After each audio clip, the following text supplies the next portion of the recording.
അസ്സലാമു അലൈക്കും വറഹ്മത്തുള്ളാ.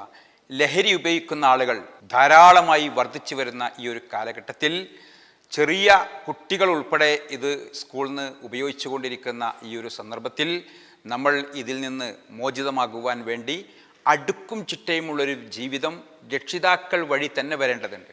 പലപ്പോഴും നേരം വഴുകി വരുന്ന കുട്ടികൾ, നേരത്തെ ഉറങ്ങാത്ത രക്ഷിതാക്കൾ, അത് കുട്ടികൾക്ക് കൂടി സഹായകമാകുകയാണ് യഥാർത്ഥത്തിൽ ചെയ്യുന്നത്. അതുകൊണ്ട് രക്ഷിതാക്കൾ ഉൾപ്പെടെ നേരത്തെ ഉറങ്ങുകയും നേരത്തെ ഉണരുകയും കുടുംബത്തോടു കൂടി കുട്ടിയോടൊപ്പം ഒരുമിച്ച് ഭക്ഷണം കഴിക്കുകയും സംസാരിക്കുകയും ഒക്കെ ചെയ്യുന്ന ഒരു മാനസികാവസ്ഥ നമ്മൾക്കുണ്ടാവേണ്ടതുണ്ട്.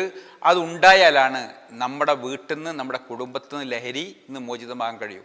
ഒരു കുട്ടി ഉണ്ടായാൽ, ഒരു പിതാവുണ്ടായാൽ മൊത്തം ആളുകൾക്ക് അതിൻ്റെ പ്രയാസങ്ങളും ഒരു മാനസിക രോഗി ഉണ്ടാകുന്നതിനേക്കാൾ അപകടവും ഉണ്ടാകും. അതുകൊണ്ട് വളരെ ശ്രദ്ധിക്കണം. എല്ലാവരും ലഹരി നിന്ന് മോചിതമാകണം. നാഥൻ തുണക്കുമാറാകട്ടെ. അസ്സലാമു അലൈക്കും വറഹ്മത്തുള്ളാഹി.